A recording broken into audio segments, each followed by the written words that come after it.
ದೇವರ ಪರಿಶುದ್ಧ ನಾಮಕ್ಕೆ ಸ್ತೋತ್ರವಾಗಲಿ. ಬಂದಿರುವ ನಿಮ್ಮೆಲ್ಲರಿಗೂ ಗ್ಲೋರಿಯಸ್ ವರ್ಷಿಪ್ ಸೆಂಟರ್ ಸಭೆಯ ಮುಖಾಂತರವಾಗಿ ನಿಮಗೆ ಕೃತಜ್ಞತೆಯನ್ನು ಸಲ್ಲಿಸುತ್ತಿದ್ದೇನೆ. ನಾವು ಈ ದಿನ ಯಾವ ಕುರಿತು ಮಾತಾಡುತ್ತಿದ್ದೇವೆ ಅಂತ ಹೇಳಿದ್ರೆ, ನಾವು ದೇವರು ಯಾಕೆ ಮನುಷ್ಯನನ್ನು ಸೃಷ್ಟಿ ಮಾಡಿದ ಅನ್ನೋ ಕುರಿತು ನಾವು ನೋಡಬೇಕು. ದೇವರು ಮನುಷ್ಯನೊಂದಿಗೆ ಅನ್ಯೋನ್ಯವಾಗಿ ಐಕ್ಯವಾಗಿ ಮನುಷ್ಯನನ್ನು ಜೊತೆ ಯಾವಾಗಲೂ ಇರಬೇಕಂತ ಹೇಳಿ ಅವನ ಜೊತೆ ಮಾತನಾಡಬೇಕು, ಅವನ ಜೊತೆ ಸಂತೋಷವಾಗಿರ್ಬೇಕಂತ ಹೇಳಿ ದೇವರು ಆದಾಮ ಅವಳನ್ನು ಸೃಷ್ಟಿ ಮಾಡಿದರು. ಆದರೆ ಅವರು ದೇವರ ಶಬ್ದಕ್ಕೆ ಕಿವಿಗೊಡದೆ ಪಾಪದಲ್ಲಿ ಬಿದ್ದು ಶಾಪ, ಪಾಪ, ವೇದನೆ, ಕಷ್ಟ, ಸಾಲ ಎಲ್ಲವೂ ಈ ಭೂಮಿ ಮೇಲೆ ಅವರು ಮಾಡಿದ ಒಂದೇ ಪಾಪದಿಂದ ಎಲ್ಲವೂ ಈ ಭೂಮಿಗೆ ಏನಾಯಿತು, ಒಂದು ನರಕ ವೇದನೆ ಎಲ್ಲರೂ ಈ ದಿನದಲ್ಲಿ ಅನುಭವಿಸ್ತಾ ಇದ್ದಾರೆ.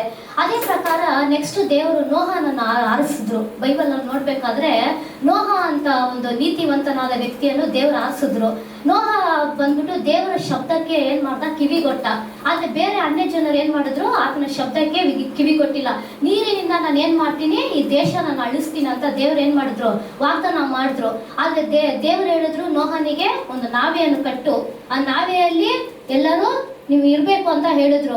ಆ ನಾವೇ ಕಟ್ಟುವಾಗ ಎಲ್ಲರಿಗೂ ಕಾಣಿಸಿರಲ್ವಾ? ಕಾಣಿಸಿರುತ್ತೆ. ಅದ್ರೊಳಗಡೆ ಹೋದಾಗ ಅವ್ರಿಗೆ ಏನಾಗ್ತಾ ಇತ್ತು, ಒಂದು ರಕ್ಷಣೆ ಸಿಗ್ತಾ ಇತ್ತು ದೇವರಿಂದ. ಆದ್ರೆ ಅವರು ಆ ರಕ್ಷಣೆನ ಕಳ್ಕೊಂಡ್ಬಿಟ್ರು. ನೀರಿನಿಂದ ನೋಹನ ಕುಟುಂಬದವರು ಮಾತ್ರ ರಕ್ಷಣೆ ಹೊಂದಿದ್ರು.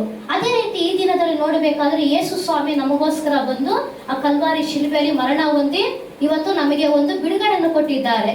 ಇವತ್ತು ನಮಗೆ ದೇವರು ನಮ್ಮನ್ನು ಕರೆಯುತ್ತಿದ್ದಾರೆ. ಇವಾಗ ಎರಡನೇ ಬರೋಣದಲ್ಲಿ ನಾವಿದ್ದೇವೆ.